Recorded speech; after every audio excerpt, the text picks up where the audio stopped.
حمام السلطان سيف الدين إينال اللي بيعتبر تحفة معمارية مملوكية في القاهرة في شارع الجمالية، واللي اتبنى سنة 1456 ميلاديا، واللي بناه السلطان سيف الدين إينال، السلطان رقم 12 في دولة المماليك البرجية الشراكسة.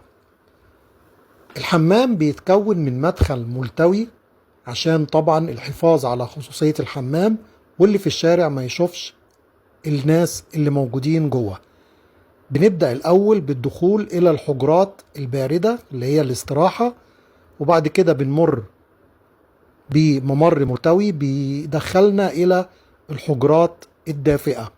زي ما انتم شايفين دي استراحات دافئة، دي الاستراحة الرئيسية الدافئة، في دي كانت نافورة وفيها ايوانات. الايوانات ديت كانت للجلوس وخلع الملابس والاسترخاء قبل ما يخش ياخد الحمام الساخن.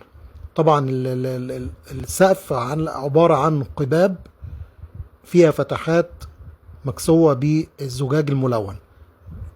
هنخش دلوقتي على المغاطس، في تقريبا 4 مغاطس او 3.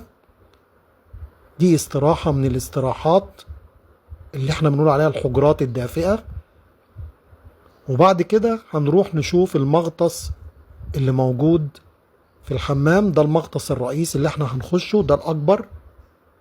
المغطس ده اللي هو فيه حوض كبير بيتملي بالماء الساخن، وكانت الماء السخنة دي بتيجي من مستوقد موجود خلف الحمام.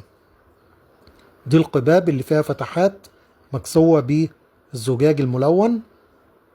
وفي مغاطس تانية أصغر من المغطس الرئيسي ده، زي المغطس ده مغطس تاني بس أصغر. ده برضو حوض كان بيتملي بالماء الساخن. بعد ما الناس بتاخد الحمام الساخن ده بيقعدوا تاني يستريحوا في الإيوانات ديت والحجرات ديت ويشربوا مشروبات ساخنة، وتبدأ رحلة الخروج. بتبقى عكس رحلة الدخول، يعني هو داخل عدى الأول على الحجرات الباردة وبعدين الحجرات الدافئة، هيعكس بقى، هيخرج من الحجرات الباردة من الحجرات الدافئة، وبعدين يوصل بالممر الملتوي ده إلى قاعة الحجرات الباردة اللي هي الحجرات الخشبية دي. بيقعد يستريح ولحد ما جسمه يبرد، وبعد كده بيخرج من الحمام. وكانت الحجرات ديت